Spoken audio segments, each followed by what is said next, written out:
أعوذ بالله من الشيطان الرجيم بسم اللہ الرحمن الرحیم۔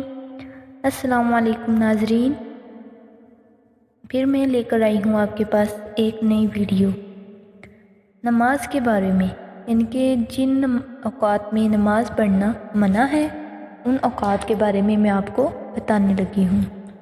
وہ اوقات 3 ہیں۔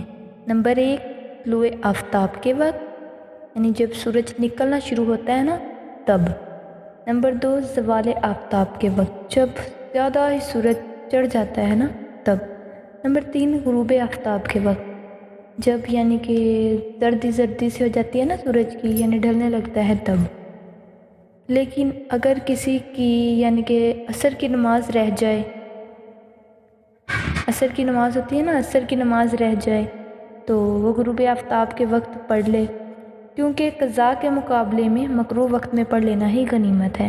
مگر اس کی عادت نہ بنا لے، کیونکہ کام کاج میں لگی رہی اور سورج غروب ہو رہا ہے اس وقت نماز پڑھ لے، اچھا نہیں یہ۔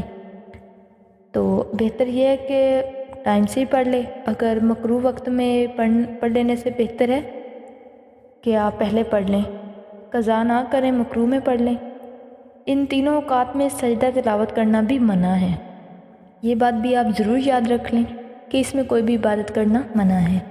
اچھا، ان تینوں اوقات میں یعنی کہ نمبر 3 عصر کی نماز پڑھ لینے کے بعد مغرب کی نماز تک کوئی نئی نماز نہیں پڑھنی۔ نمبر 4 اس طرح فجر کی نماز پڑھ لینے کے بعد سورج نکلنے تک نفل وغیرہ پڑھنا بھی منع ہے، مگر عصر اور فجر کی نماز کے بعد قضاء نماز پڑھ سکتی ہیں اور سجدہ تلاوت بھی کر سکتی ہیں، اور جب دھوپ زرد پڑ جائے تو سجدہ تلاوت بھی درست نہیں ہے، جو میں نے آپ کو پہلے بتا دیا ہے۔ تو آپ کو میں نے یہ اوقات تھے جن میں نماز پڑھنا منع ہے۔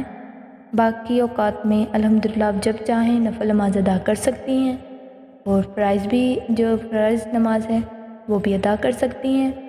پلیز اب کیا کہتے ہیں 5 وقت کی نماز ادا کریں، اللہ تعالیٰ کی بارگاہ حاضر میں حاضر ہوں۔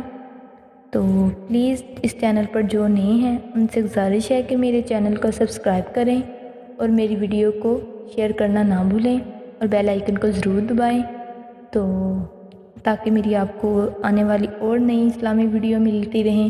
اور پلیز دعاؤں میں مجھے بھی یاد رکھنا ہے۔ اللہ حافظ۔